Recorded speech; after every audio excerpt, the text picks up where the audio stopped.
বন্ধ হচ্ছে দিদি নাম্বার ওয়ানের ছাপে। রচনা ভোটে জিততেই হুলস্থুল টেলিপাড়ায়। দুধে লকেটকে টিক্কা দিয়ে হুগলির খেলা ঘুরিয়ে দিয়েছেন রচনা। তাহলে তার টেলিভিশন শো এর কি হবে? দিদি নাম্বার ওয়ানের ভবিষ্যৎ কি তবে সত্যিই অন্ধকার? রচনা কি আর সঞ্চালনা করবেন, নাকি আসছে নতুন কেউ টলিপাড়ায় জল্পনা তুঙ্গে? তার মাঝেই বিরাট ঘোষণা করলেন রচনা নিজেই। কি বললেন অভিনেত্রী?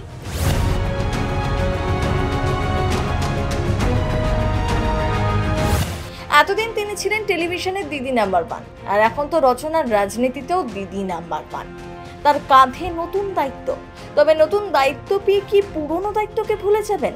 দিদি নাম্বার ওয়ানকে কি তবে বিদায় জানাবেন রচনা ব্যানার্জি? নেটপাড়ায় জোর গুঞ্জন, এবার নাকি শোটাই বন্ধ করতে চলেছেন নির্মাতারা। সত্যি কি তাই? ভক্তদের তো মাথায় হাত।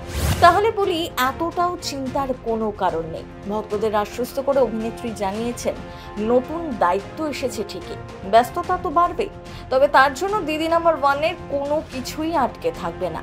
দুটো দায়িত্বই সমান তালে সামলাবেন। এতে হয়তো একটু অসুবিধা হবে, তবে রাজনীতি আর বিনোদন জগৎ দুদিক ব্যালেন্স করবেন বলেই আশ্বাস দিয়েছেন রচনা। তাহলে এটা স্পষ্ট যে বন্ধ হচ্ছে না এই জনপ্রিয় শো। আগের মতোই দেখতে পাবেন আপনার পছন্দের শো দিদি নাম্বার ওয়ান। অবশ্য জানেন কি, রচনা চাইলেও এই শো বন্ধ করতে পারবেন না। এই শো তার রক্তে মিশে গিয়েছে। এই শো এর দৌলতে তিনি যতটা জনপ্রিয়তা পেয়েছেন, অতটা বোধহয় নায়িকা হিসেবেও পাননি। দিদি নাম্বার ওয়ানের দৌলতেই বাঙালির ঘরের মানুষ হয়ে উঠেছেন। ভোটে জিততেও এটাই তাকে সাহায্য করেছে বলেন নেটিজেনরাও। তাই এই শো কি অত সহজে ছাড়তে পারেন? কি মনে হয় আপনার? রচনা ছাড়া দিদি নাম্বার ওয়ানের কথা কি ভাবতে পারেন আপনি? ভক্তদেরও বিশ্বাস তিনি পারবেন, দুটোকেই সমানভাবে চালিয়ে নিয়ে যেতে পারবেন। রাজনীতিতে একেবারে আনকোড়া হয়েও যেভাবে তিনি বাজিমাত করেছেন, তাতে তার অসাধ্য বলে কিছুই নেই। এটা বলাও ভুল হবে না, তিনিই বাস্তবে দিদি নাম্বার ওয়ান। যদিও রচনার কথায় আসল দিদি নাম্বার ওয়ান তো মুখ্যমন্ত্রী মমতা বন্দ্যোপাধ্যায়। শোনা যায় প্রথমে তিনি ভোটে দাঁড়াতেই চাননি, পরে নাকি বাংলার দিদির অনুরোধ আর তিনি ফেলতে পারেননি।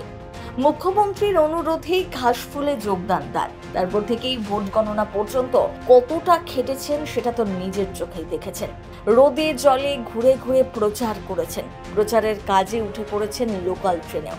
এমনকি তার চারিদিকে ধোঁয়া ধোঁয়া বক্তব্যকে নিয়েও কম মিম হয়নি। যদিও রচনা সেসবে কান দেওয়ার পাত্রী নন, উল্টো তিনি তো মিম দেখে হেসে লুটোপুটি খেয়েছেন। তবে আফসোস এতটুকুই যে এত কাজের মধ্যেও ছেলেকে সময় দেওয়া হয়নি। তাই এবার প্রথম কাজ হবে ছেলেকে নিয়ে ঘুরতে যাওয়া। সিনে চক্কর ব্যুরো।